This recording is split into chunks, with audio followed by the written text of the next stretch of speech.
Hotel রেস্টুরেন্টে এক cup green tea order দিলে কত টাকা দিতে হয় তা আমরা সবাই জানি, কিন্তু এই চায়ের পেছনের মানুষগুলোর দাম কত সেই হিসাব কি আমরা কখনো করেছি?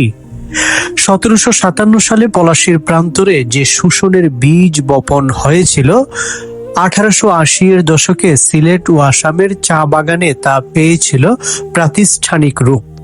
2026 সালে দাঁড়িয়ে আমরা দেখতে পাই ইতিহাস বদলেছে, সরকার বদলেছে, কিন্তু বদলায়নি চা শ্রমিকের ভাগ্য।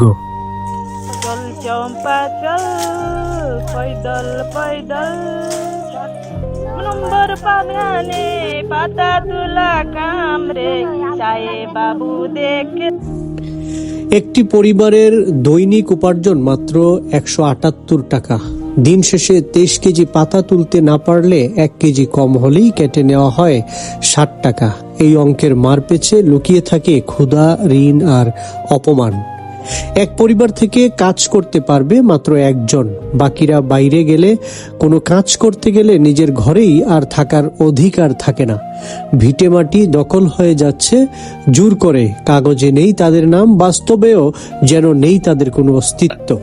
এগুলো আপনারা কি কেজি ম্যাপে বিক্রি করেন না এগুলো ওজন দিয়ে আপনাদের দেয়? এগুলা ওজন দিয়ে, ওজনে কয় টাকা দেয়?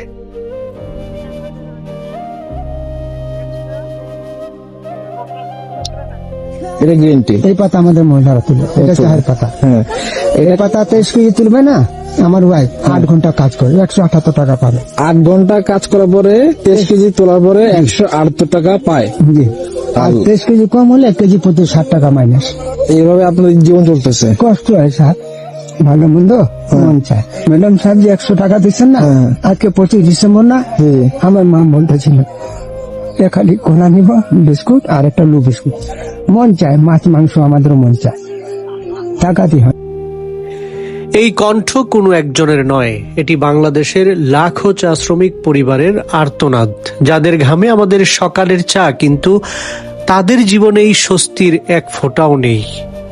সরকার বদলায়, শাসক বদলায়, কিন্তু চা বাগানের শ্রমিকের জীবন যেন আটকে আছে শত বছর আগের এক নিষ্ঠুর নিয়মে। এই অমানবিক বাস্তবতা কি আর উপেক্ষিতই থাকবে? চা শ্রমিকের ন্যায্য মজুরি, ভূমির অধিকার আর বাঁচার মতো বেঁচে থাকার নিশ্চয়তা, এটা দয়া নয়, এটা তাদের প্রাপ্য। এই প্রশ্নের উত্তর খুঁজতেই আজকের এই প্রতিবেদন। আর আপনার পরিবার? বাগানে পাতা তুলে। বাগানে পাতা তুলে। আচ্ছা, পাতা তুলে, আপনারা যে পাতা তুলেন কত টাকা পায়? পাতা এটা হইলো আমাদের মতনই 180 টাকা হাজিরা। 180 টাকা। এর চেয়ে বেশি কি পাওয়া যায়? তুললে 2 টাকা হার দেবে। 2 টাকা হারে কেজি। যে চায়ের 1 কাপের দাম 150 টাকা, সেই চায়ের শ্রমিকের পুরো দিনের দাম তার থেকেও কম। এই বৈষম্য কি কেবল সংখ্যা, নাকি একটি পরিকল্পিত অমানবিকতা?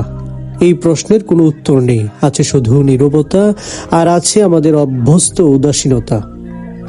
সরকার বদলায়, শাসক বদলায়, কিন্তু চা বাগানে সময় থেমে থাকে।